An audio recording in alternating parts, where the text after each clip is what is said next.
Hi, Alisa. Welcome on the podcast Stories from War. So, how are you doing today? Hi, Fanny. Glad to see you. Thank you for inviting me here.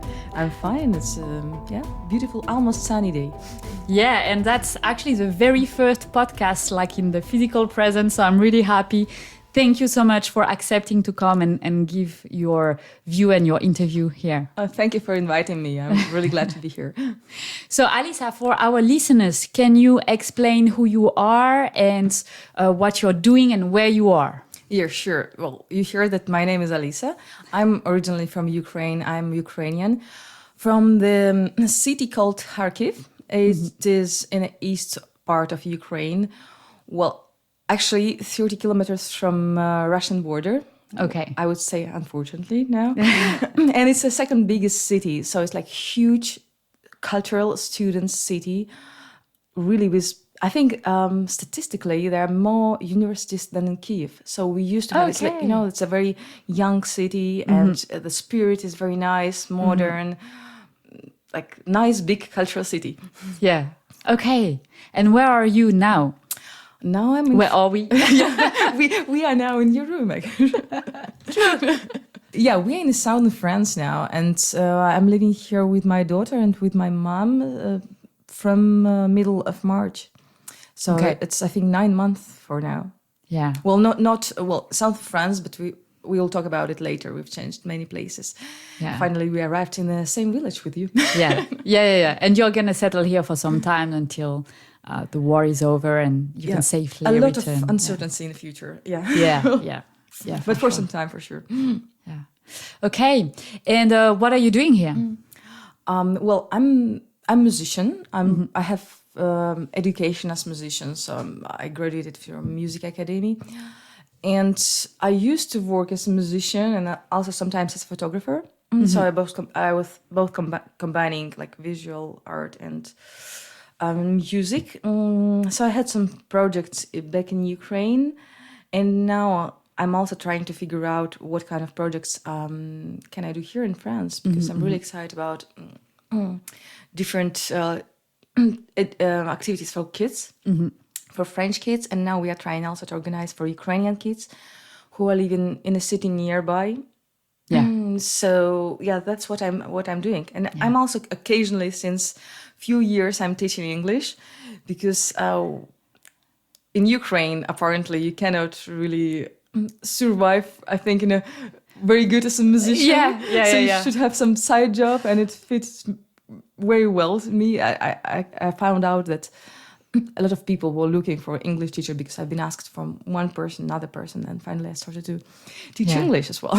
Yeah, and your English is amazing, and all the people that I've been interviewing so far, like their English is amazing. I'm like, how come all the Ukrainians are speaking English so well? Well, thank you, but I don't think my English is like really amazing. Well, it's basic. Well, I think Ukrainian. What I found out for latest years. I think I was 5 years old when my mom brought me first time for English lessons. Well, and then I have many years of break. But anyway, I was thinking I speak good English. I didn't, but still. And now it's such a huge demand. Well, before the war, because Ukrainians, they want to be. Well, I think Ukrainian people are ambitious in a way. Young people, they want to have international opportunities because we are not a part of European Union. So what I found out, like, I've been living also in Poland for a few years, so I was studying there. And when I was 20, I've seen that the same age kids, students, they were already able to travel around Europe and Poland.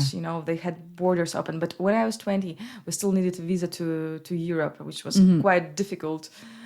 This was, I remember, like weird questions, and you're waiting for a few weeks for them to open visa. It's not that nice, and we didn't have as many studying opportunities and job opportunities as people who used to live in Europe did. So now it made Ukrainian students more ambitious to study English to study foreign languages. So somehow it's very popular now to study foreign language. Well, that's a good thing, right? Yeah, definitely. Yeah. Okay, so you mentioned you came from Kharkiv, and how was your childhood like in Kharkiv? Oh, in fact, so there's a very big city, and as in any, in fact, I think we have 2 millions now. Okay. When I left, when the war started, we had 2 millions, and like you really have everything what you need. And in fact, I've been living in Kyiv also for a while. Kyiv is a very big city. Let's say it's twice bigger than Kharkiv, maybe even more. But I really liked that we were living in the border of nature, and we were living in apartments, but nature started just from our house. Okay. So I really liked it. I had my grandmother, my father's mother, she's from Crimea. Okay. So every summer, as I remember myself, from very early childhood, we spent in Crimea, basically. Okay. And, because we are just 30 kilometers from Russian border, I think when I was a child, it was like 99% of people, they were speaking Russian language. Yeah. And still in my family, first language used to be Russian. When the war of 2014 started, I think some of my friends, they switched to Ukrainian. Okay. Sometimes in public places, I also started to speak Ukrainian. And now that's a big question of language now. Yeah. So it doesn't look good as a Ukrainian to speak Russian, basically. Yeah, in a way. But, it's very hard to bear your history. Like, for example, now I live in France, and here is a lot of English speakers. So I speak English, I speak French with people. Yeah. I speak Polish with some friends. And sometimes I just want to, let it down. I want to relax. And just to talk fast, and not thinking. I speak fluently Ukrainian, but still, because I didn't practice that much, I didn't grow up with this language. It's like mother tongue. So I still have to think sometimes. I feel there should be an effort, actually, in my brain. I mean, this is my history. I cannot, I was born with this. And your mom speaks Russian. Her first language is Russian. It's interesting because when she was a child, she grew up in a village close to Kharkiv, and all the villages, they don't speak like really clear Russian. We call it surzik.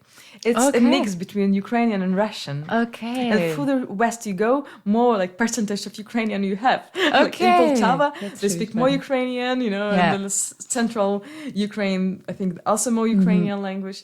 Yeah, so I think till 7 or 8 she used to speak more Ukrainian, maybe Ukrainian like surzik, the mix, and then they moved to Kharkiv, where she grew up, and she went to a Russian school. Okay. Soviet Union, so she spoke then she spoke Russian as her first language. I think she understands Ukrainian, she speaks, but she should do more effort even than me.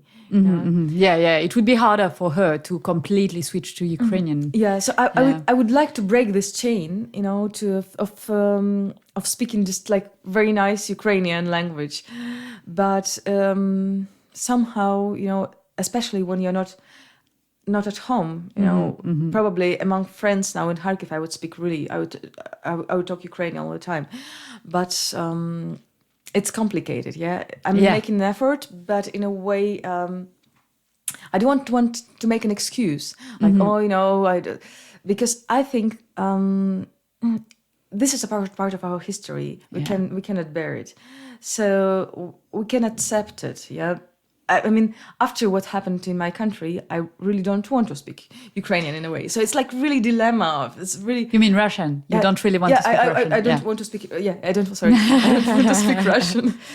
Yeah, it's difficult. I think, we were having this conversation off record And it seems, and please tell me your opinion about it. It feels to me that it's like trying to really define the Ukrainian identity as a people, and therefore language. And it's difficult because Ukraine has many languages, and depending on the region, you have sometimes Russian, just like your mother who is speaking Russian. So I think close to the border with Hungary, they speak more Hungarian. Yeah.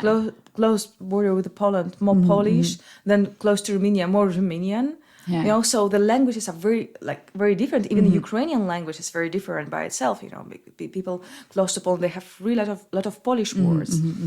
So it's a very good question that you've asked me, because I think this now Ukraine building identity, because it didn't happen in the 90s. Like formally, we had two different countries, like Ukraine and Russia. Yeah. But actually, then that's it. You know, formally they signed. You know, like somewhere in Africa, they made a lines. Yes, but it's way more nuanced than that in the field. And in reality, languages and people and influences are everywhere. Yeah, because you know, after a revolution, Soviet Revolution, 1917. They decided, to change the capital from St. Petersburg to Moscow, and they also decided to do sometimes like this in Ukraine. They changed the capital from Kiev to Kharkiv. So, oh, really? Yes. So okay, so Kharkiv used to be a capital city. Exactly. Oh, that's really funny. Used to be a capital from 1970, I think, till 30-something, 34. Okay. And in the same time, so they invested more to architecture. So we have this very big building, Gazprom, which is really neo-classicism. I don't remember what architectural style, but it's like very Sovietic. Yeah. Well, we still have it, you know. And in the 90s, when Ukraine became independent, Lenin was still standing there, as I think, till 2014. And you know, it was part of our reality. It was standing in the main square. It was standing in all the small districts. So we didn't really go through this. More than this, we had still in my mentality the question about childhood. We had so many Russian channels. You know, the pop music. So it's a huge influence. So we really didn't separate. Still, that there was Kiev, and I think in the beginning 2000s. Or in the beginning of 2000s, we had this separation that, like, really, I started to feel that Kiev is more like a capital. But, you know, for kids, it's really easy for me to adapt. Okay, Kiev, yeah, fine. And somehow, then we started to have our culture. I would still put more investments to our culture, like child animations, because they're still... should be developed much more. But our music, you know, we used to organize, because I'm also a lot in folkloric music. Yeah. So we used to organize folkloric celebrations, traditional celebrations. We used to organize, helped friends to organize festivals of folkloric traditional music, Ukrainian traditional music. So and I really like that for past, I think, 10 years, we have this development of music. You probably heard that, like last year, Ukraine presented a powerful song in Eurovision. You know, so they won. But it had some folkloric motifs. So I really like the way how Ukrainian music developing. You know, because music somehow it's really reflecting the state of mind of people. Yeah. You know, so I'm not really listening Russian. I'm not that interested. So basically, your childhood, you had a lot of Russian influence. Did you? I guess as a kid you didn't really realize, but like for example, for your mother, she felt she was closer to Russia or Ukraine, or there was not really a question. I think my mom also used to it when she was child. You know, she just grew up in such a country. You know, when you starting to participate in the middle of the movie, you cannot really compare what was before. You know, so like the big fish, asking how is the water, and the small fish is asking what is the water, because basically you live in it. So I didn't realize it, as you mentioned, that I had a lot of Russian influences, same as my mom. She didn't, because she was born in the beginning of 50s. It was already Soviet Union. You know, Stalin died, and still lots of by Khrushchev influences and things like this. So in fact, I didn't realize. And by the way, I just want to mention quickly babushka Lina, because she's an amazing woman and she was an engineer. I mean, she has such a high education and high success for a woman back in the days in the Soviet Union. So big up to babushka Lina, who is amazing. I think I will definitely tell it to her. Well, I think there was Soviet Union not like gender discrimination. So if you work, you work. Yes. Okay. But yeah, she chose this profession because it appeared to be more financially like. Supporting yeah, the I think family and something like this. Yeah. Okay. I'm glad that she also enjoyed her profession. Yes, Yeah, that's something that she was excited and passionate about. I think about my childhood, I would also mention that 90s was very difficult this period, because my mom, she didn't have a job for like 7 or 8 years, and even my dad, he used to go to work, I think in a factory at that time, but they didn't pay them. For like 4 or 5 years. It was really difficult in the 90s. Yeah, right? because like there was That's something we forget. We didn't have any problem in the 90s, not that I remember, in France, And mentioning pensioners, because here in southern France we have a lot of English pensioners, and we have. Yeah. I'm discovering that, which is great. I didn't know there was such an English-speaking community, so that's great. But what a big difference I see, between them, and because we have some friends, and they told we were so lucky, like the kids who were born in 50s and 60s in England. Back then we didn't have any crisis, everything was like super stable. And I'm comparing to my mom, which like, all the safety, like they called it safety book. So they could save some money in the bank, basically. Yeah. And in 91st and 92nd, everything like was zero, So like some people, they had like really a lot, on their bank account. Imagine just like you have, I don't know, 50K, in your bank account, like zero, bank disappeared. Yeah. And then went somewhere. Sounds crazy, yeah? Sounds crazy, but that's what happened. Yeah, well, this is a history, so there's a big difference what I see between like my mom and even, she used to work a lot. And when I was a teenager, I think because she was in head of the group, sometimes they made a project for Germany. Nice ecological projects for big German plants, factories to make it more ecological. Sometimes she was working for 10, 12 hours, and still her pension is now comparing to European smallest pension. So should I mention it's like 200 euros, and it's a huge pension for Ukraine, because middle pension I think now it's 40 euros or something. Just and the prices is something like in France. Maybe 20% less. So just to compare, this, just to know not only my childhood, but more. If you mention my mom.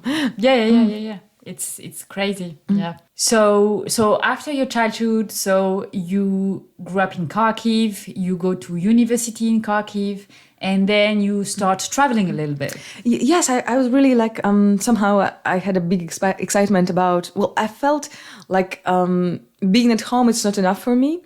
So I was studying in university in Kharkiv, then I quit it and I went to university in Kyiv. Then I got a scholarship. I was studying in Poland. Okay. Then I got another volunteering program I've subscribed to. I've been living in Spain. Okay. So because you speak Spanish as well. How many languages, Alisa? It's crazy. Good on you. That's fun. After third language, it's much easier already. You're speaking what, like 5 languages, something like that? Well, she's gonna say she doesn't speak well French. She speaks better French than myself. Oh, come on. Huh? That's not true. Absolutely. So Ukrainians are very humble, by the way. But this, I think also because I grew up in this double language, like Russian and Ukrainian were always mixing. So we were watching TV channels in Ukrainian, sometimes Russian, sometimes English. So 3 languages used to be, So then I was studying German. Okay. And I've been living in Poland, so I learned Polish because it's very close to Ukrainian. Then in Spain, Spanish language is very easy. Yeah. So if there is like 2 months and you speak it, no, I'm 6 months. Okay, 6 months, and you're like, that's amazing. extremely fast. But anyway, But this really fun. I think I have my own system of education, like language education. Same, like I'm studying French now, so this my way. Which that's why I'm teaching language now. Yeah. So where did you go? So after Poland, you did a little bit of European Union, and did you go abroad like further? So in Poland, I've been participating in like youth programs. So I've been leading some groups around Europe. So we've been traveling a lot in Europe and in Turkey. Actually, then the first time I've actually seen the conflict, because we were in the eastern part of Turkey, in Kurdistan, in the border with Iran, and basically there were some military conflicts. Like, I mean, they put a gas bomb into our group, so we should. Okay, we were really welcome in Turkey. Okay, I mean, this was Kurd, Turk. Like little protests, and they've seen our big group. They've seen like military cars, military helicopters, the bombs, gas bombs into us. So we've been. What did you think back in the days when it was your first exposure to that? It wasn't my country, so I really didn't. As we were talking with a friend, and she told she's also from Kharkiv, and she's from the district. Actually, she used to live around Kharkiv, but closer to, in a village, closer to Russian border. So they really had to move. I mean, because their part was field of the war, like really like Ukrainian army left, Russian army on the right, and they moved to Poltava. And she told even people in Poltava cannot really. Where is Poltava? Poltava is just, sorry.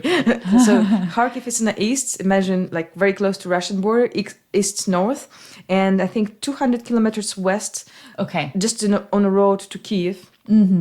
Because Kiev is 500 kilometers, and in between is Poltava. So, and this city used to be quiet because there were no like real bombs coming in this. So many people from Kharkiv, they moved to Poltava now, which is a much smaller city. And she mentioned, that people even there, they cannot imagine the war. And then she told, I realized you cannot imagine, you just can like live through this. But I wouldn't suggest to anyone to go through this. We'll talk about it later. Traumatizing. We'll talk about it. Okay, so you've traveled a little bit around, and then when did you think, it's time to go back to Ukraine? So there was like, the one moment, I've been studying music also around. I've been in Turkey studying Turkish music, and then I was excited about studying Indian music and playing Indian sitar. So I went to India to study sitar, and I was participating in Indian band there, playing like... Really? Yeah, gaining some money for Indian Lady Gaga again? Oh my God. Well, in fact, we were playing in stadium, Okay. So we had like 10,000 people around us. Oh my God. There must be like a video on YouTube somewhere. Should be. I never checked it, in fact. Oh, okay. Let's dig it out. That was lots of fun, because in India, I think, because they used to be a colony. So if you a bit white-skinned, if you look different, they're like really looking at you for it's difficult for a girl to, because I went there by myself, so it's difficult for a girl to travel somehow, because I was traveling in many countries before, so I was like, okay, I just forget about it. So I've been in India, and once I've seen that so many handcraft they do this there, so I've been also participating in designing some clothing. I found a very nice tailor in India, and I was buying lots of textile and making design, and he was amazing.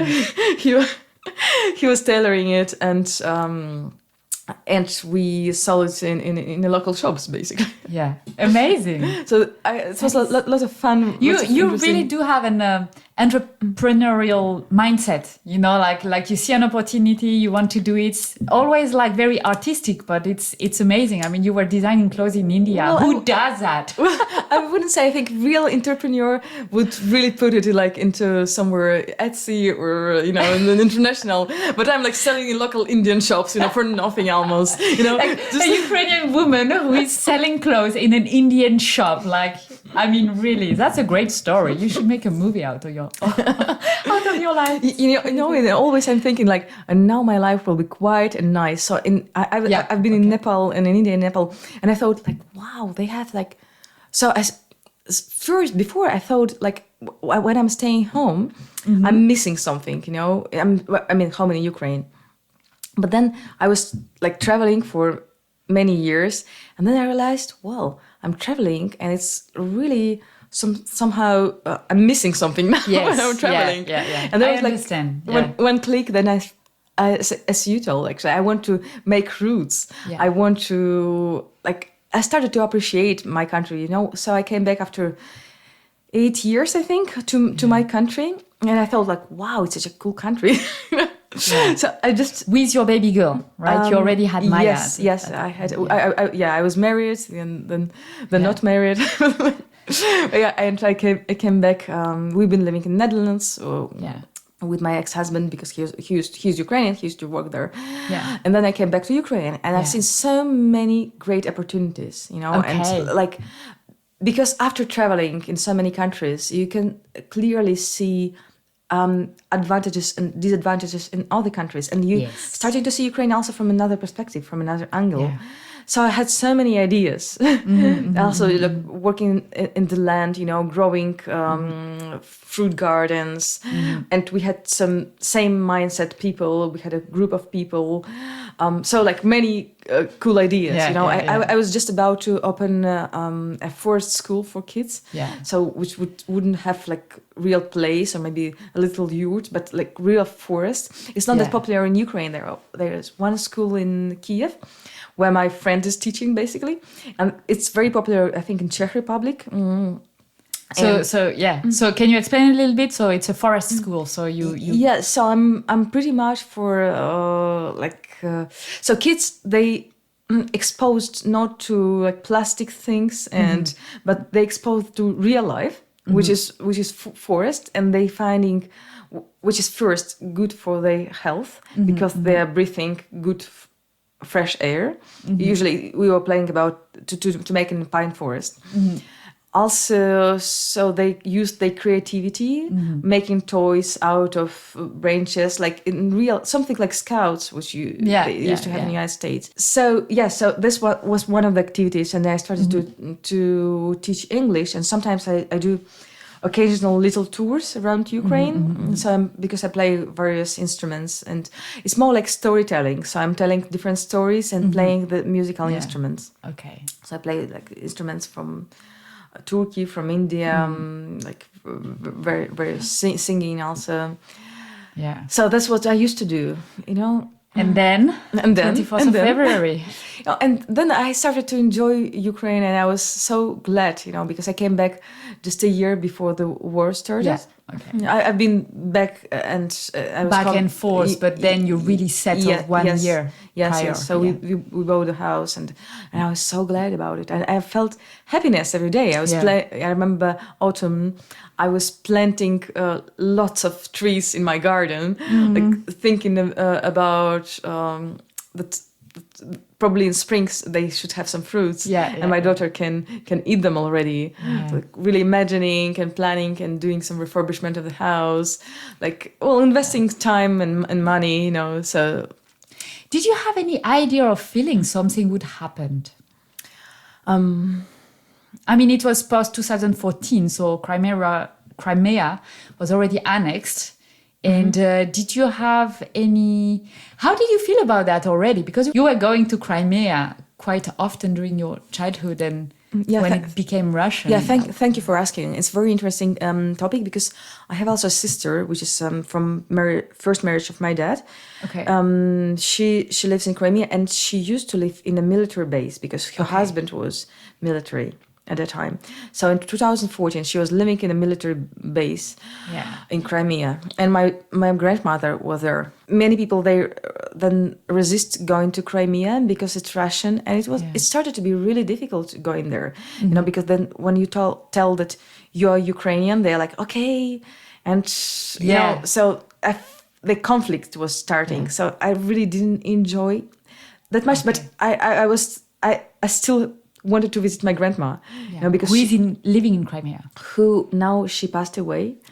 Last year. Okay. But she was quite old, you know, 75, and we knew she had some problems with her health. Every year could could be, the last. Yeah. So that's why I was still willing to go and visit her. So the very interesting thing what happened in Crimea, they had a referendum in 2014, kind of. Yeah. Crimea people, they voted to be part of Russia. But interesting thing that I think 3 or 4 days before, first what did Russians, they actually switched off Ukrainian TV. Yeah. That's the first thing that they did.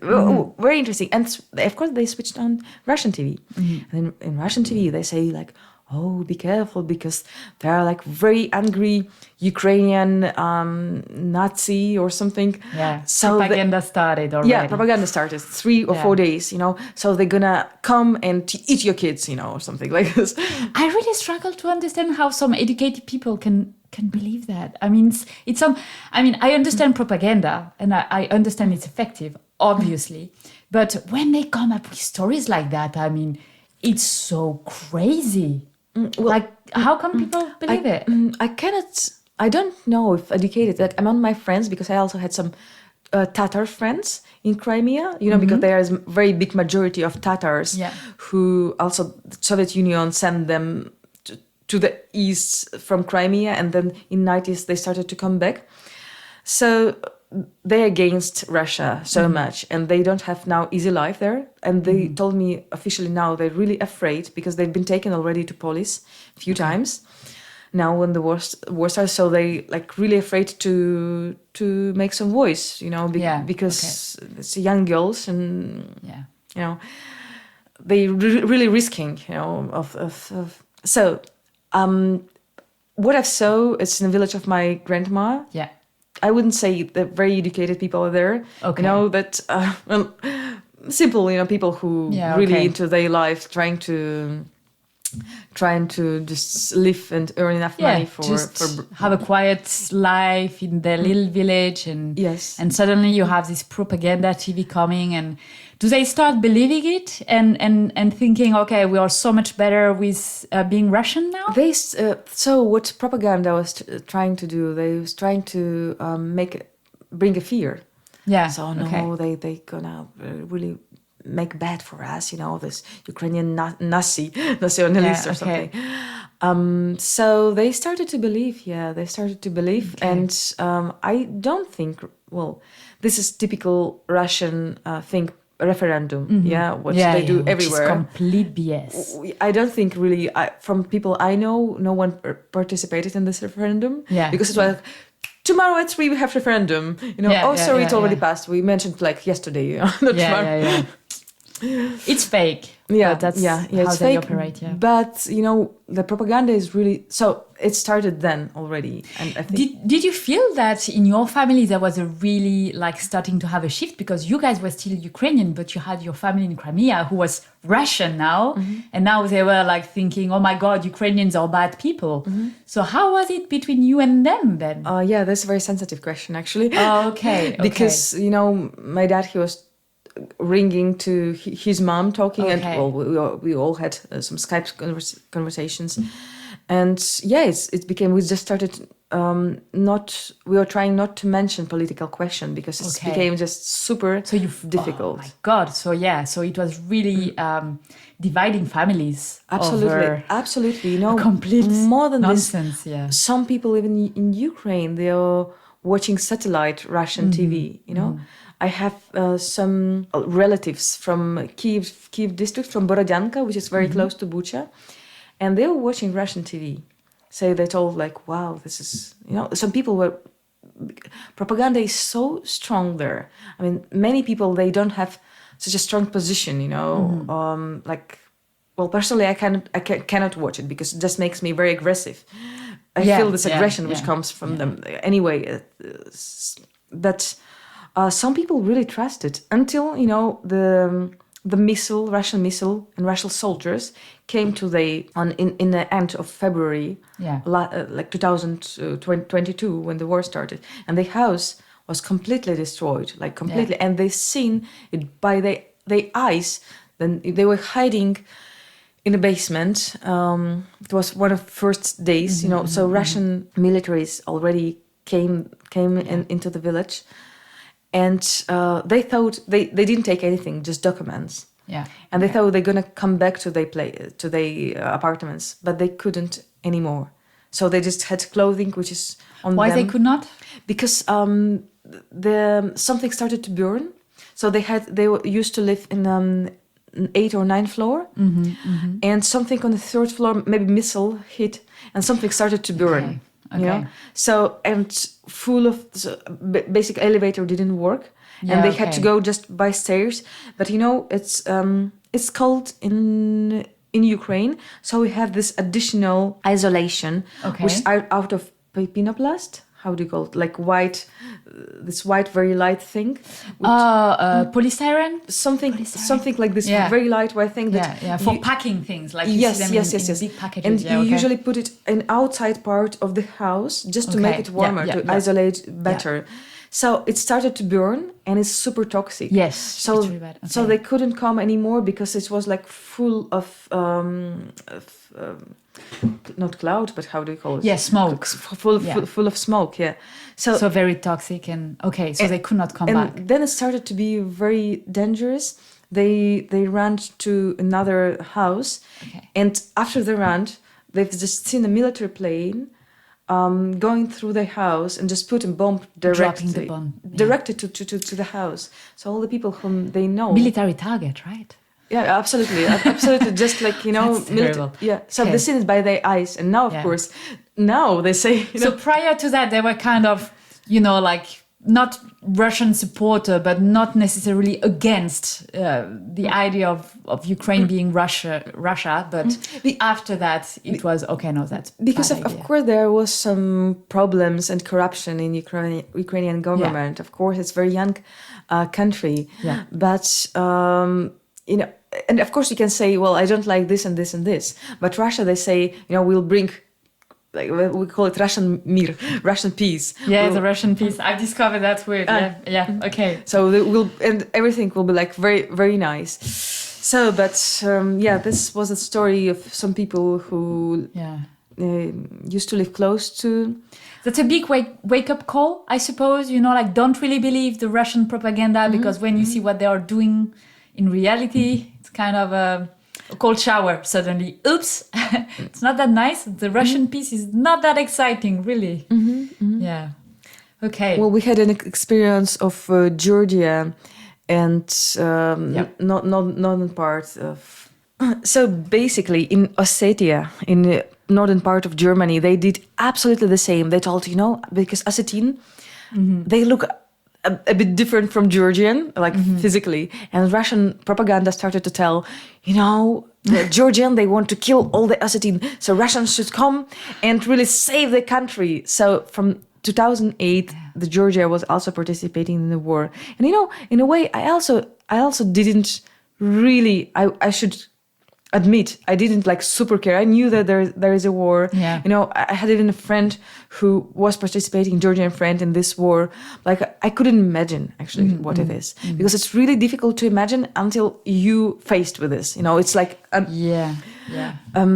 So it's a politic of this country of Russia that they saying we are going to save. So you asked me if we felt or not something like this. So I think we were starting to feel like from summer, maybe not, but from the autumn. Okay. There was like, and I think 2 weeks before the war, we've seen that situation becomes like hot. Okay. From the news. And I used to work in the city center, so I've been passing quite often there. And I found lots of international news, international journalists. And so I've been interviewed by many like Japanese or Ukrainian from our city. They were interviewing and some questions. So then I've checked what kind of interview they did, So they've been interviewing. It was a Ukrainian local from Kharkiv. And I think it was 1 week before the war. The weather was like now nice and dry and very sunny and the Kharkiv is really nice city. It's and now after they really invested a lot in the city, so there were many parks. Like you have everything.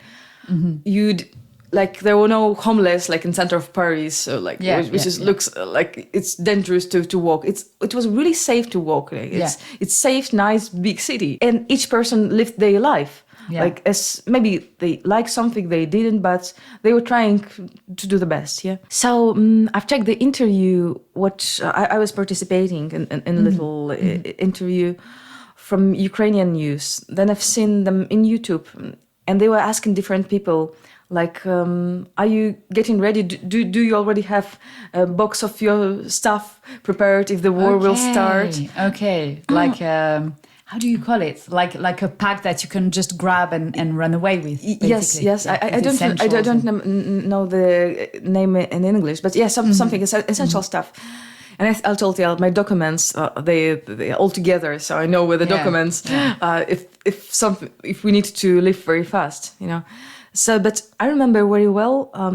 That was already and some news. I remember. Okay. The war started on Thursday. I remember on Monday I was coming back from the work, so I came back and my mom was watching TV. So I've seen that we call Putler made a referendum. Not referendum, but he recognized republics, Donetsk and Lugansk as independent republic. So it was already thrilling, you know. We understood that something is going to happen. Some steps and especially, you know, United States, they took all the diplomats, all the people they asked to go from Ukraine. So they were given already exact dates for the war to start. Okay. And my dad, he was already, at that moment, he was in Crimea, actually. Okay. Because there was 1 year of my grandmother passed away. Yeah. So he was organizing and participating in it. And he was really rushing to come back to Kharkiv.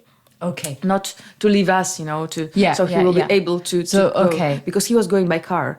Now, before this, it was very easy to go from Kharkiv to Crimea. Just you sleep one night in the train. We have these big trains where you can sleep at night. They are very comfortable, actually. When Crimea started to be part of Russia, it became a horror, to just like nightmare to come from Kharkiv to Crimea, because then there was no train connection. It takes you like 1.5 days to get there, so it was really complicated. And you had the border to cross. Yeah, the border cross, and to wait in the border in the winter is difficult. You know, there queue, many people, so it started to be difficult. So he was trying to come as early as possible. So he came, I think, a few days before the war started. And also in this interview that I was participating, they were also asking people, do they change money for foreign currency? And they were also filming we have these currency exchange points, which are everywhere in the center.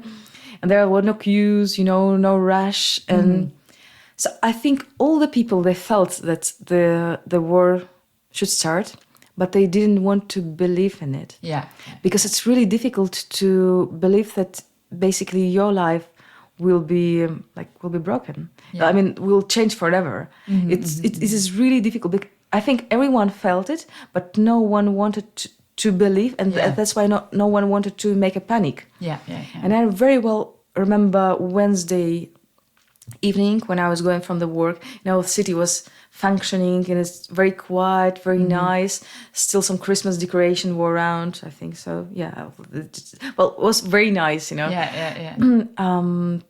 And very next day, in a way, you know, everything's changed from this. Now for all Ukrainians, 24 February, it's the day when the lives changed forever, basically.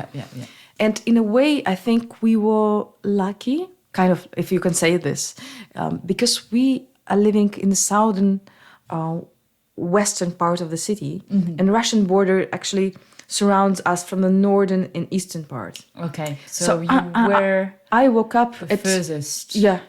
Our district is the furthest. Just straight to go from Kharkiv. You don't have to cross the city or something. And we are also protected from the center, from the noises by a big mountain. So kind of we live behind the mountain. So the noises of the center, the city is big, you know, it's like 30 kilometers from one side to another, even more. So I woke up at 8 in the morning, and then my mom entered and she told me, you know, some friends are calling me already who live in the Okay. north, and they hear the bombs, they hear the guns. The war started, basically. Okay, so the Russians were already like firing or Yeah, like they were- in they- the streets They were firing not in at the street- front line, but it was so not close in- that they could hear it. Yes, not in the streets of Kharkiv. I think Okay. someone called who wasn't living exactly in Kharkiv, but like 10 kilometers north from Okay, Kharkiv. okay. So Really close to the those border. villages are completely destroyed now. They are like, They disappeared from the map because well, they're still there, and I hope they will be rebuilt. Yeah. But it's appeared to be the war field. yeah, okay. And so the military, they didn't allow Russian armies to come to Kharkiv, but it's exactly this circular road Yes, around the city. yeah. So our militaries were there and they were protecting. But the Okay. villages, which were like 10 kilometers, 20 kilometers, just, So it already was too like late. Yeah. it was just like horrible what happened there. So basically, the front line was just around Kharkiv. yeah, just around Kharkiv, and we were lucky because we could. You were in the south. Yeah. We were in the south, so in a way, I told we were lucky because we woke up at normal time yeah. and with Not by a bomb. normal Yeah. voices. And I have a lot of friends who are living. We have this big road to Belgorod. Belgorod is closest Russian city, and they live in this road. It's actually an outskirts of Kharkiv. It's a very nice district there. Like they live in the middle of the forest, so it's kind of a bit posh, you know. So, but they woke up at 4:30. You know, I have a student there who was studying English. She woke up at 4:30 with her little child. Her daughter was 4 years old because the walls of the house was shaking. Oh my And it was God. still night, you know, because it's in the winter, the sun comes like around 7:30, I think. yeah. And they were afraid to turn on the light because the Russian army, they didn't know what's happening, you know, they just Okay. heard basically the bomb attack, the tanks. And so they were with lighters through the light from the phone. They were trying just to grab stuff. And they put everything in the car and they went to bomb shelter in the city center. And and she told that her child was so much shocked that for 1 week, she was sitting on mother's knees. She didn't want... She didn't want to leave her mother's knees. Exactly. Oh my God. You know, yeah. so okay. in a way, I'm telling, like, in this way, I'm telling we are lucky. You know, because, yeah. Because I get what you're saying. Yeah. what happened, you know, in just 20 kilometers from us. Yeah. And then... So what was your first emotion and thoughts? Yeah. I mean, that's it. A war is happening in your country. I was starting to check the news, how bad it is. You know? Yeah. So, like, I've seen that it's really bad. Yeah. International news, they are not only around us, they're also in Kyiv. And my daughter's father, he was in Netherlands at that moment. Well, and he told, like, get out from there. go Like, away. I'm not gonna come. You know, you know, also partly because he will be not allowed to go out. Yeah. Because men are not allowed to cross the border. But I was like, okay, well, then I looked, should we like really live right now or should we wait? Then I've seen that the government tells to everyone to go to shelters. Okay. We had a little basement just under our house. Okay. And then I look at my 2.5 years daughter, you know, when she was 2.5 year ago, like, can I spend like a few days with her in this little shelter where it's cold and like dark? Maybe it's not the best idea, you know, she will ask, I want to go out, you know, and I like, it's dangerous. Can I explain her this or not? So my decision was quite quick. I also called to a few friends who live in the city center, who also have kids. And they're in the city center and I asked, do you hear some noises? And they're like, yes, we hear very much. And we are leaving today. Okay. They had 3 kids. And one was just like, I think, third one was 1 month old. Oh my God. Yeah. Yeah. Okay. So it was like 5, 2.5 and 1 month old. So he just born. All the people with kids decided to leave. I think for myself, you know, if I would be just without a kid, if I, because you know when you live your city, when you live your country, you kind of feel not betraying, like, but in a way not good. You know, I left. So I think it's kind of making excuses, but well, definitely I would stay. If I would be there, I would stay, because I can. Yeah. Still, many people stay there. And they somehow adapt. It's horrible, because it's kind of you going out from the city and don't really know will you come back or not, because missiles still arriving now. Like yesterday, 100 missiles went to all Ukraine, and there was a very famous photo. There was a military or police officer, and he's standing next to the mountain out of the missiles rests, and the mountain is so big that they counted. The amount is more than just in my city. The amount of missiles more than during all First World War, during few years during all the war. Just for one city. So just for one city. So they're quite intensive. Yeah. And I think that's something we do not realize. Maybe that there is a lot of guilt or like. When you leave your country for saving your family, it is the right thing to do. It is the right thing to do for many reasons. And one being, when you're living close to the front line, you're going to be a problem for the soldiers that are defending, because they don't want to have civilians around the place where they will operate, because it's a nightmare. So it is the right thing to do. And at the same time, I can imagine that it feels like, you're living, you're not, like staying there to help and defend. And at the same time, it's the right thing to do. So it's very contradictory. Yeah, it's very feelings. Contradictory. Yeah. So somehow I'm trying to organize here something for Ukrainians, or to donate money or to organizations in Ukraine. But I thought my thoughts then. First, I felt it was a fear for my daughter. Yeah. So, and I thought, can I concentrate on something? If there will be constant fear, I thought better I leave, and then I will be in a safe place, and then I can actually act normally and just act. Yeah. So it was quite difficult to leave at that moment because there were no trains and there were no evacuation trains yet. Okay. People were trying not to panic. Yeah. Like, stay on the place, it's not panic. Everything will finish in 2 days. I mean, no one believed that it's so crazy. I mean, such a big city as Kharkiv is so difficult for Russian militaries to take it. It's unbelievable. I mean, they should be absolutely mad to try to do this, But, I mean, no one believed it's really like... it's really going to happen. Yeah. No, so they never marched in the city of Kharkiv. Yes, they were just on outskirts, outskirts. So it's always been defended. Yeah. So you decide to leave. What do you do then? You had no train? Yeah, there was no train and we didn't have a car. And it was like 1,500 kilometers to closest border. Okay. So I started to call friends if they have maybe places in the car, because all friends with kids, they were planning to leave. Okay.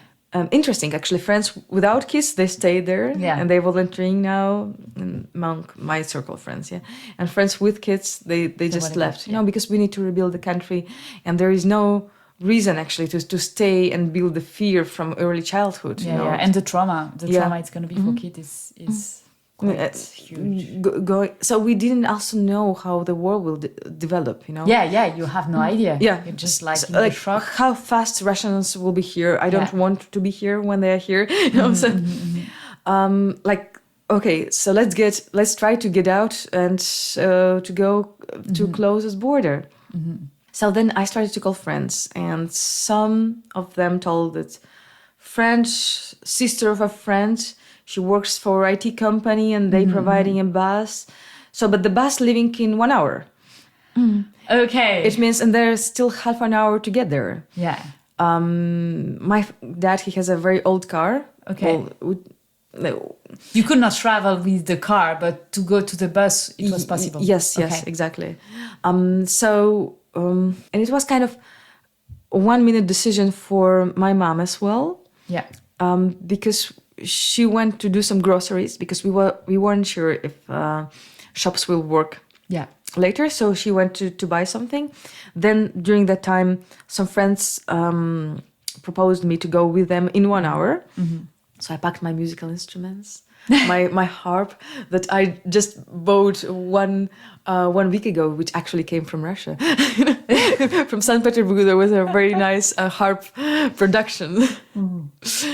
So I was just starting to play. So I packed all my Indian sitars nicely.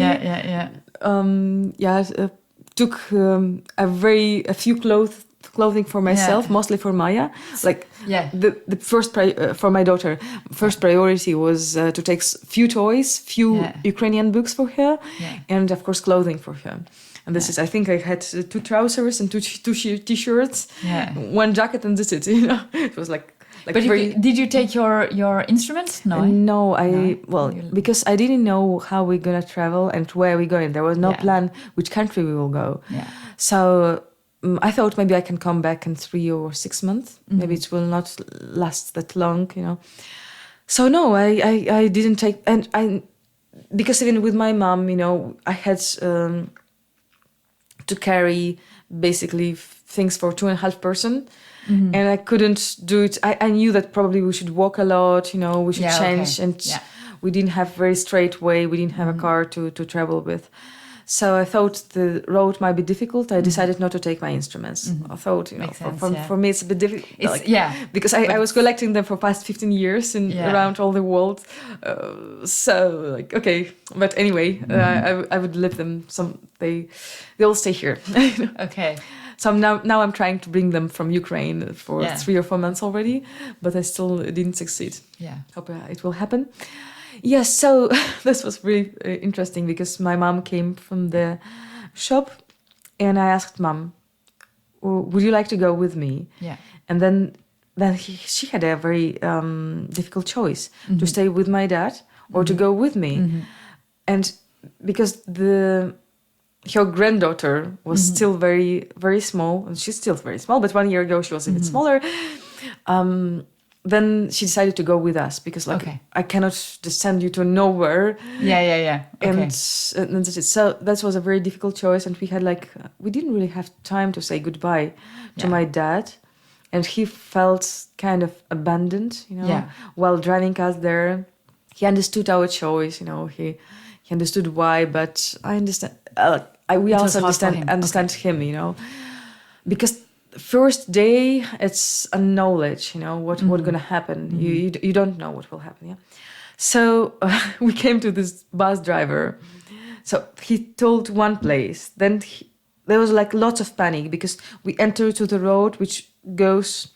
All the people we were going one way, and all the cars were going another way to go out from the city. Okay. And so there is no chance to hitchhike or something because all the cars were completely packed with all the kids, cats, dogs, mattresses, completely. And so the tanks was going to the city.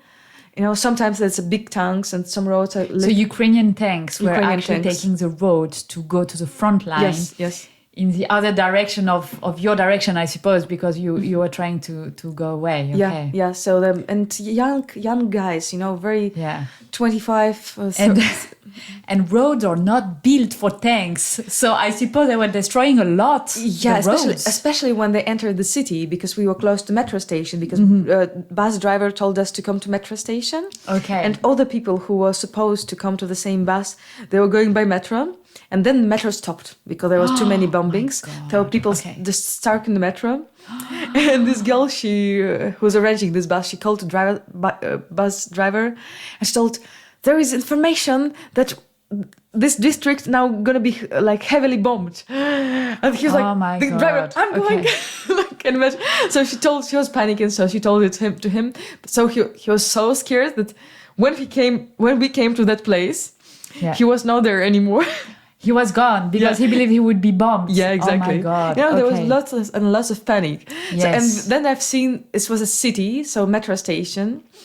And then we've seen these tanks that basically by some parts they were taking the fences, metal fences, which were around the road. And this metal fence was just in the middle of the road, blocking all the cars. So some drivers, they were going out and taking aside these metal roads. So there was a lot of panic. Yeah. When we came out almost, then we came back almost home, and they told, okay, the driver agreed to go with us. Okay, then we go another. So you were already back in Kharkiv? We were already, so we live in Kharkiv. We arranged to go to the metro station, closer to the city center. Then they told he's not coming. He's not going to go with us. So you turn around, go back, then he's coming. Yes, exactly. Then when we almost were at home, he told, okay, I'm waiting for you, but now in another place, further, not in the center, but further in the outskirts of the city. So we came and we arranged that, well, they told me they're going to go to Lviv, which is the city very close to Polish border. It's like 60 kilometers from Polish border. Okay. And when we entered the bus, he told, oh, I think everything will finish like in 2 days. So my proposition, we're not going to Lviv now, but we're going to like Krasnograd, which is little village 100 kilometers from Kharkiv. Okay. Let's stay there for a couple of days, and then that's it. We'll see. Okay, it sounds very strange because there was no plan. There was just a bus and a bus driver and private guy. Yeah, okay. Yeah. And I thought there should be a plan, but in fact they didn't. And also even private or company buses, they didn't work. They just stopped. Yeah. Private bus drivers, they really asked kind of big amount of money for this, but they took this risk to gain some money in that case. So where did you end up? We went just 100 kilometers from the city south. Okay. It was still very quiet. It was a little village, Okay. It was, so we were like, where are we gonna sleep? And one girl had her parents there. So we told we okay, just not to split with you guys, with a group of people. We were like 8 people. It was a little bus, So not to split, we're okay to sleep in the floor, and parents of this girl, they told, oh, you came from the city, probably you want more comfortable things. Maybe you can go and rent some apartments nearby. And I was like, guys, doesn't matter really. Like, I can sleep whenever. I can sleep sitting in a chair. That's at the same time cute and a little bit offensive, You're like, okay, which one is it? Yeah. So they were like a bit shy, her parents, because we have a big difference between villages and cities. Like in cities, you have facilities, and in villages, they're not people poor in Ukraine, so you don't have sometimes toilet at home, so not hot water or something. So they were a bit shy. Like maybe you go, and they were trying to be nice, but for us at that moment was really important to stick all together. Yes, yes, I and understand. So next day, if we there was why should we stay here 100 kilometers? I mean, for Russian soldiers to come here is just like few hours. Yeah. And I thought me and other girls who were with me, they told, we should come to the closest border. Then we paid to this driver. Then we were trying to reach him in the morning, but apparently his telephone was off. Okay. And we thought well, he disappeared or not? And I think he was sleeping. Okay. And then we reached him around 11 o'clock. Yeah. 11 a.m. And are we going? And he told, I thought you're gonna stay here. Where the hell should we go? Yeah. No, we should go further. Going, yeah. I mean, that's not a solution, for us to stay in this village.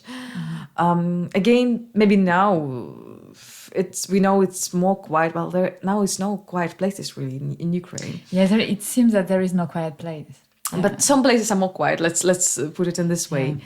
Some cities like Kharkiv, they are really heavily bombed, or Kiev, and some cities they are bombed once a month. Let's say like this, but you never know when. So and there were many stories, what Russian soldiers did to women, in the villages. So no one wanted to risk, and we. Even when it's happened, Bucha happened at that time or not yet? Because Bucha, I think, was the very first horrible horror. Bucha and Borodyanka, the little village that I mentioned, where our relatives also live. The Russian soldiers came at the same time to those villages, so you knew you had to go. Yeah, we knew we had to go. So how did you go? Is the bus driver took you to the border or not? No. No. Okay. So it was a complicated way. It finally took us 4 or 5 days to cross all Ukraine. Okay. And lots of stress, I would say. So little by little, with different drivers, different arrangements. That bus driver then he told, okay, I can drive you to Dnipro, like it's Kremenchuk, the city in the middle. Maybe you heard out of news because it used to be very safe city, but then it was also bombed. I think in the summer. So he brought us there. He told, I'm not going to go further. Okay. So while he was bringing us, I was like Facebooking who has friends in Kremenchuk, so we can stay there. Mm-hmm. So we found one place. We stayed overnight, and we were trying to figure out how to go to the border. Mm-hmm. It happened to be really complicated. We spent 2 nights finally at that place, and very good that I was with my mom, because believe we couldn't sleep for 2 weeks. I think we were sleeping like for 1-2 hours. Oh my God. All of us, because like emotionally you cannot really sleep. You're waking up and you're escaping from your own country that is at war, which sounds crazy. I think I even couldn't understand when it happened in Donetsk, because we were helping to some people in Donetsk when I was in Kharkiv. I had a lot of friends who helped people in Donetsk, but I couldn't really understand what happened to them, And I've been in Donetsk and Lugansk just, I think, 1 year before it happened. It was nice city, very very similar to Kharkiv. Donetsk is a very big, clean, lots of students, alive. And what happened later, I will tell you later, because here in France I met one lady from Donetsk, and she told her experience. They've been living for 8 months under occupation, and she told, I cannot handle it anymore. She told it's like in Bucha, but there were no international news, so no one could highlight it. So people were just disappearing. So she told, you can walk in the street and sorry to put it in a very but see the body, And after her husband disappeared, she told, no, I cannot anymore. So she basically took him out of the basement, where they started to ask him different questions. But she had some connections to the mayor of the city at that time. So she managed, and then they left. So I couldn't... So they managed to escape Russian occupation. They managed to escape, and they now... Seems to be quite difficult to do. So. Yes, and they now ended up in France. They also live here in Montpellier. Okay. So, but at that time, I really couldn't also understand what happened. So that's what I'm telling. You cannot understand the war until you face it. Yeah. And when we were escaping, when we were trying to get out, the idea that you left your city, it's also... It's difficult, and you don't know, will you come? Will your house will stand there? Will you come there back? How the world will develop? So then we took another little bus to neighbor city, which is like 2 or 3 hours. And the funny thing that there was very little bus, and it was packed because people brought It was really not counted for bringing big luggage. So we were really packed, facing the window. Oh my God. Almost holding all my stuff, and my daughter on my knees, just sitting all 3 of us in 1.5 places, really packed. Yeah. And all the news you hear, what's happening, you have a lot of tanks, and my daughter still didn't understand. So she was like, if I've seen the tank was passing, I've told her, look there, look at the book, or look some animation. Yeah, okay. But trying to distract her so that she would not see the sign of war. She cannot. Does she understand? No, I think she didn't understand at the moment. But we were going with friends who had 5-year-old kids. Okay. So they were playing together. Or. No, but I mean, I'm talking about that 5 years old. She already understood. Okay, and when she saw the tanks, she was panicking already. Because all right, and we had lots of this military checkpoints. When they're entering with the guns and asking, can we seize everybody's passports? So there are no Russian people. Where are you going? So they're checking every 200 kilometers or something. So my daughter still didn't understand, but a bit older kids, they did understand it. So then we came to this city, smashed in this little bus called Marshutka. for 3 hours. And then we came to the bus station, and there were like taxi drivers, around 15 taxi drivers. And then I started to go and ask, can you bring us to closest border? Because the closest border was Moldovan border. The day before, actually, we arranged to go with one private bus to Slovak border. And we already like, okay, tomorrow morning we are departing 7 o'clock. That's then at 11, the driver called us. He told, no, the Vinica, this city in the way, so that the bus should actually pass by. He told it was bombed today. I'm not going. So I'm afraid, he told. I'm not going to risk my life. I have also family. And fair enough, yeah. Yes, absolutely. Understandable, absolutely. This describing, I think now people adapted, but describing first days, how uncertainty and this, well, people didn't know what to expect. And to be fair, I think traveling even now is quite dangerous. It's very unsafe. It is still unsafe, but at that moment it was like even worse. Even worse. I think now people somehow, if you can say, adapted. But even to the war, people adapted, because still in Kharkiv there are many families who stayed there. Lots of kids. Yeah. So. Somehow, they already know the siren, and many people are not going to shelter, because sometimes siren can go for all the day. So they don't want to stay. They're risking, but in a way, if you can say, this kind of adaptation, which is also influencing to the health, because many of my friends who stayed now in Kiev and in Kharkiv, they're trying to be positive. They're generally very positive and with lots of jokes. But they told now they started to have some issues with their health. Young people, 25, because 35, of the stress. Because of the stress, conscious stress, high pressure, things like that. So sometimes I wrote to a friend, and he, in the morning, like, how are you? And he was like, now we are in a bomb shelter. Wake up! It's like instead of alarm clock, the siren sound.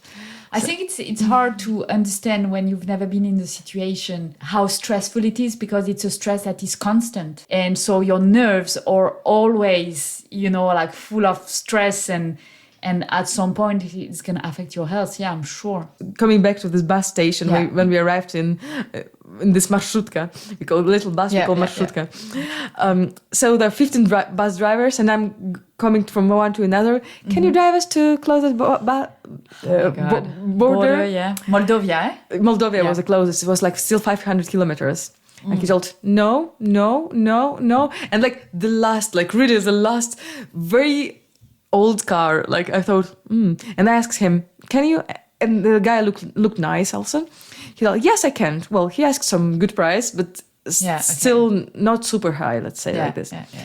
Could be worse, yeah. So he was so brave, but the car was like really, really old. And when my mom saw it, like, are we gonna reach like the border or not? No. And in a way, actually, we were stopping once we stopped, because he told something was broken or something. There was an issue. Yeah, you see, it's kind of driver, that he drives this car probably for 40 years already, and he's in his 60s, and he knows every detail. Yeah. It's like his best friend. Yeah. So he took his gloves, that opened the car, was doing something some chemistry operation for 20 minutes, and that's it. And then it was working again. A little bit of magic, and there you go. Yeah, it's like magician, Okay. And when we were going, I've seen the cars which were passing us. It's just Kharkiv, Kharkiv plates, I say from car plates, all packed with kids. Just Kharkiv, and that's it. So he was also brave, because we reached Moldovan border. We were standing in some checkpoint, because close to the border, not the border itself, but a few kilometers before, they were checking all the cars. So we were standing for 2 hours there, and we reached the border around 9 p.m. And we had we call it commandant hour, when you cannot really move in the city or around the city from 10 till usually from 10 or 11 p.m. Yeah, like a curfew? I don't know really the name. Well, the government tells that everyone... you cannot go out from that time. So that's a curfew. Okay, curfew. Yeah. Now I know the word. Yeah. You see? yeah, so I think at that point it was from 10 p.m. till 7 in the morning. So, and he was in the border with us at 9. So it means he should, it was cold already. It was like, it was snow. It was -5, I think, at that moment. And so it means he should sleep in a car.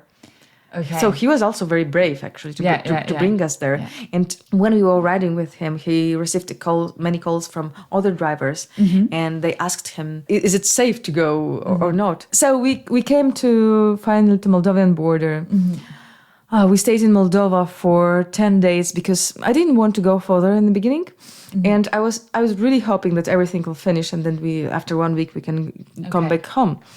So, and also we could breathe out, so we stayed in the Ukrainian village in Moldova, which was really nice because people used to, somehow it's Ukrainian village there. So people spoke Ukrainian, they had Ukrainian dance, so we felt very welcome. By person we don't know at all. One old lady, very nice, very gentle, very hospitable. We stayed there, and then I realized nothing gonna finish. Yeah. So I started to think, where should I go? Which country should I go? I was thinking about Turkey in the beginning because I like Where? Turkey. Turkey, okay. Turkey. Okay. Because I like the culture, I speak a bit Turkish language, I play Turkish music instruments, you know, it's also warm and nice. Yeah. So, but then I realized, in Turkey there will be lots of Russian people probably whom I don't really want to meet now. And it's not the safest, most stable country either. And also, you know, politically they're not really, that sounds great. You know, they're not really in the Ukrainian side. No, and that moment, it's not really a democracy either, you know, like it's a little bit at that moment, and at that moment European Parliament took these actions that they started to receive Ukrainians, so to make it easy with the documents and everything. So I thought, okay, I have a friend, Ukrainian friend, she's also from Kharkiv, but she lives in France for more than 12 years, and now she lives in Montpellier. So she was volunteering for some associations who started to help Ukrainians with the beginning of the war. So she just sent me a message, okay, if you come to Montpellier to France, you can count for this kind of help. I thought, okay, and some French friends whom I met when I was traveling, they were starting to ask how am I, and like, come to France, it's not a bad country. Yeah, okay. And I thought, okay, I mean, like, you know, often people ask me, you speak like German, Spanish, but you went to France. Polish, but you went to France. English, but you went to France. Like, what the hell? Why did you come here? And I thought, like, I wanted to learn French language for a long time. There you go. Yeah. So why not? Okay. So somehow I felt, you know, like considering. Good idea. Yeah. Also, it's like musicians are quite supported here. So I thought maybe I would have opportunity to work as a musician here. So I thought, okay, we'll go to France. And it still wasn't very easy, wasn't very light path when we arrived here. We arrived to Montpellier, and in fact, everything was very unorganized, let's say true. Then there was, at that moment, there was some hotels who gave a room to Ukrainians. They told, okay, we can give as one an room, emergency situation. One room for a week, and so on. So there was one hotel, and they told it to associations, and then associations were giving those apartments to different Ukrainians. So they couldn't propose anything where to go. I mean, we couldn't rent something. We had some savings, but like not really a lot. We should think, what should we rent or not? Yeah. So and it's quite expensive compared to Ukraine as well. So absolutely. Renting something in the Airbnb in France, you know, I didn't have really this opportunity at that moment because I didn't know for how long I should rent, and when can I find a job here? So I really should consider lots of things. And especially, like, you know, my mom, she doesn't speak any foreign language. My daughter, she needs also some like support, emotional support. So I didn't really want to go straight to clean the hotels or something, you know. So I wanted to learn the language a little bit, you know, to see around. Maybe I can work as a musician or as an English teacher, or like. So I see a lot of opportunities, you know. So I was just still considering what should I do. And we came to Montpellier. We stayed for 2 weeks in a hotel room there, without kitchen, but just like trying to manage something. And later, Ukrainian French government, they opened a big recreational place close to Montpellier in the sea, because it's a very touristical place here. And it is mainly busy during July and August. And the rest of the year is empty. So they opened for 200 of Ukrainians, those little recreational houses. And we got a little 35 square meters, this not really good isolated, but nice house, So this first time when we could really breathe out, and we stayed there for 2.5 months. I started to learn French. In fact, I started to have French 4 or 5 times with participating in different groups in different cities which are nearby, going there because I didn't know even a word in French. So I felt I really need to do this. So then after a few months, I was succeeding with learning language. And interesting thing, because the Red Cross was there. And we've been told that we're going to stay there for 2.5 months. And then the season comes in the middle of June. So all people should find, Red Cross should find for all people some accommodations, with the families or somewhere else. It felt like for 2 months everyone was just hanging around, doing nothing, thinking all is gonna be fine. We are in south of France, it's cool. Very laid back. I didn't want to say this. No, that's why I'm saying it. That's why I'm saying it. I can say it. But it was a bit laid back, well, there were many questions, understanding this health system, how to, some people needed to go to a doctor, some Red Cross were trying to help with this. But then in the middle of June, they say, we have 200 people here and they should live. And they have to leave and we have to find They should live in 2 months or in 2 weeks and we should find places for them. So they were really taking off their hair, in a very big stress, telling you that we're almost not sleeping and so on. So they told Alisa, we can propose you a place in the mountains close to Béziers, a little village which is called Saint-Chinian, and you have opportunity to go and look if you like it or not. But if you will decline, we're not promising we still can find something else. So I went, it was a house, and in the first floor, close to the garage, people did independent apartments, probably for their relatives or something. It's old couple of pensioners who used to live in Paris. Now they sold the house and they bought it here. So, they did these apartments and they subscribed still in beginning of March that they want to receive some Ukrainians. And they've been first contacted in June. First, and then hundreds and hundreds of families were without place, and there was lots of panic, and no one. So it wasn't really well organized, I would say, like this. Because how it worked, they told it to the mairie. Mairie told it to the Montpellier in the center, prefecture of Montpellier. Prefecture of Montpellier told it to local organizations, and then Red Cross was supposed to contact these local organizations. So it's 5 the process was crazy. 4, 5, 6 steps, very, very difficult, basically. I have to say it's very French. Okay. Okay.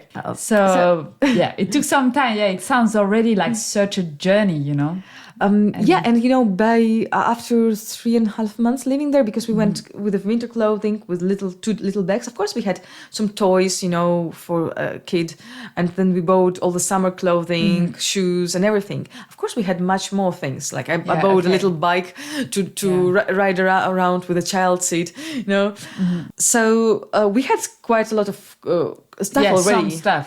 So when we arrived to that couple, they weren't really happy that we have they told so many stuff, you have.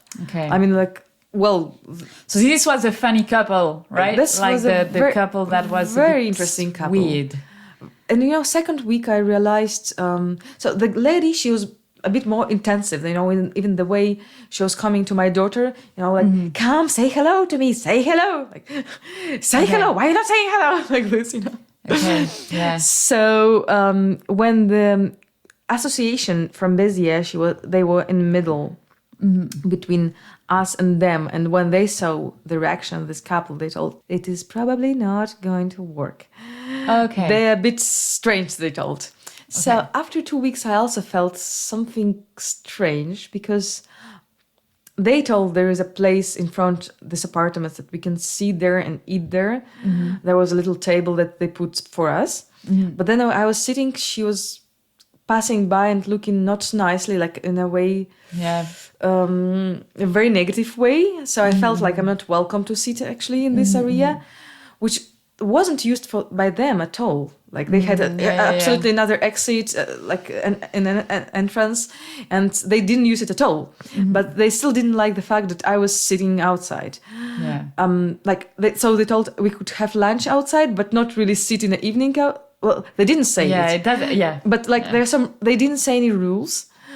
She didn't say any rules, but then she was expecting something. But like we stay only in the lunch there, and we don't stay in a dinner. I didn't know this. I mean, then she was a bit aggressive. Once she came, she spoke very good English, but once she came in a very aggressive way, telling in French, "Tu connais rien," like really screaming. I think her husband was around the corner, just a bit embarrassed, and telling her just to come back. I thought maybe she's drunk. You really had bad luck with this couple, and I think you have few other families, and I think that's something that also people need to understand. Is you like. Of course, you have all these people who want to help, but offering to share your house or share, house that you have, you also need to be very open and let people live and have no expectation. And maybe they were expecting that you would be sad and crying every day. And I've been on several groups on French people who offer their home, and some people are crazy. They want to be host, but it's like Ukrainians should be sad. If they're not sad, it means that they are enjoying themselves too much. You're not supposed to do that if you're fleeing from a war. And you're like, are you kidding me? What? So I think that's a difficult thing to do. And people do not realize that for Ukrainians, sometimes you can find weird people. And It is very nice that you mention it. And of course, everyone had different experience with the families, because I know here are some couples, wonderful people who hosted all the Ukrainians. And in fact, when this story that with this couple, I think different people, they have different expectations. Exactly, So for this lady, I was analyzing. First, I think maybe it's my fault, But then neighbors told they're very strange generally, And then so it's. Also, what was difficult, because you're reading this Ukrainian news, and then you have this word this lady gives you. So finally, she told, it was I think Monday, and she told you should leave by Friday from our house. And I was like, what? Like, if I would be by myself, I'd just put a tent or go to Caminos and de Santiago Compostela for a few months. You have a daughter, you have a babushka that's here. So what do you do? And a lot of stuff already, and what should I do? And then one family in the same village, French people. They helped you. They've seen all the situation, and they thought it's very unfair towards us, and then just come to our place. But in fact, their place was very small. In this retired couple, it was apartments, kitchen, and all the facilities was separate. But this French couple who invited us, we were sharing living room, and we were sharing kitchen, which was still very fine. And after 2 months of living with them, we are very good friends. Yesterday, they were visiting us, and they brought amazing calendar. They put all the photos they made together during this 2 months. That's so sweet. So little memory, and we are real friends. We are calling them, we are messaging them, we're inviting them for dinner. They inviting us. So it's very different. So they were been really helpful, and they understood us. That we really need to breathe out. So, but different people have different expectations, and I think this lady, she was really expecting. She wrote finally 10 pages letter, making photos of every corner of her apartments and putting, the towel was here, putting She was crazy. I mean, you're not in 100% your right mind when you do stuff like that. So she was probably a little crazy. Yeah, maybe they wanted to help. But yeah, you cannot have expectations. She was strange and aggressive in the end, you know. So So that gets you. And it was also difficult when you don't feel you are welcome there, but you don't have anywhere to go. So and moving from place to place became really, really difficult, you know. Yeah. Because we've started to have a lot of things, and you know, finally, my child, we were moving so many times that when we were coming as a guest to someone, she was asking me, "Are we going to live here?" Yeah, because we were always constantly moving somewhere. Yeah. So it's also important, you know, for her to understand that we have a house.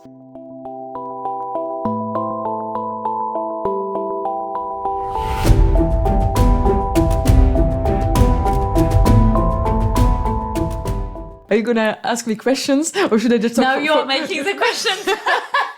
or should I talk just for 2 hours? Yeah, no problem. So Alisa, I think you have a question for yourself. So what's your question for yourself? You wanted to add something, Alisa, because we were actually talking about 2014, the annexation of Crimea and what it did. So yeah, do you want to add anything?